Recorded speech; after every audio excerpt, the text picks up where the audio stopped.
Stop using these, especially if your dog has any kind of issues surrounding food or feeding time. I'm Jeff. I'm a dog trainer, author, pit bull rescuer, and advocate, also a holistic pet care consultant. I was just on a Zoom earlier today, and I was doing a consult with a puppy, actually, that had food guarding, possibly food aggression. We really couldn't explore the whole thing, but it seemed more like guarding behavior, and they were using a slow feeder.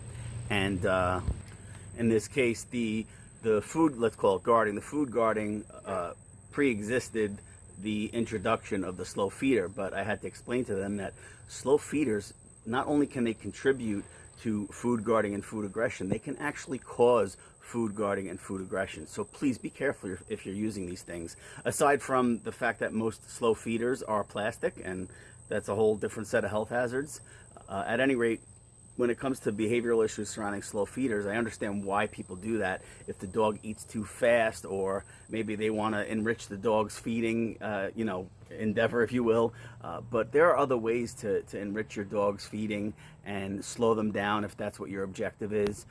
If they're fast eaters, I mean, it's really not that big a deal. People bring up bloat and all that kind of stuff. Food mostly causes bloat. Obviously, exercising dogs before and after they eat could contribute to bloat. Obviously, deep-chested dogs are more prone to bloat, things along those lines. A slow feeder is not going to solve bloat. In fact, when most bloat issues are surrounding, inferior foods for the most part, like raw feeders. You never see a raw-fed dog get bloat. Right? It's always kibble-fed dogs. Anyway, I digress. Be careful with these slow feeders because they can cause more problems.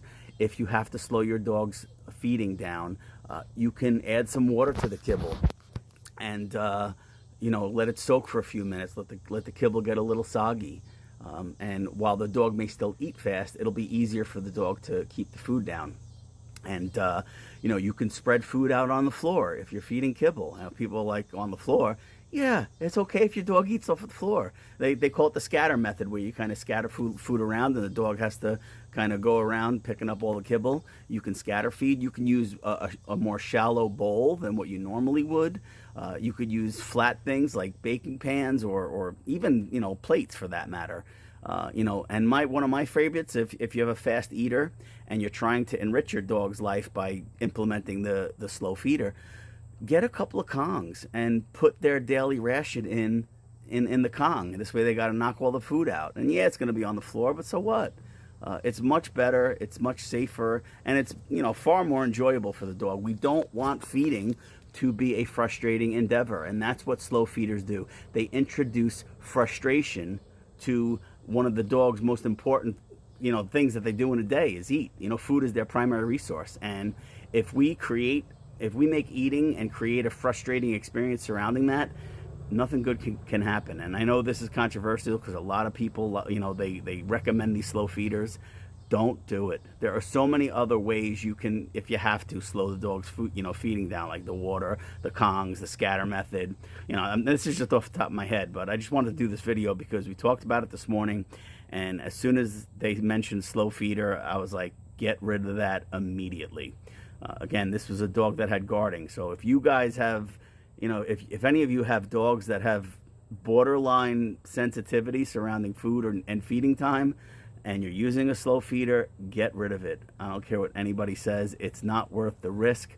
Again, I'm not saying it can always cause issues, but at minimum, it contributes to frustration surrounding feeding time. And that's never a good thing. Feeding time should not be a frustrating event. So there's more to it. I'll drop some descriptions in the, down below. You can see more about it.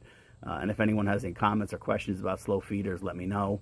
I have other solutions. This is just off the top of my head. So anyway, get rid of the slow feeders.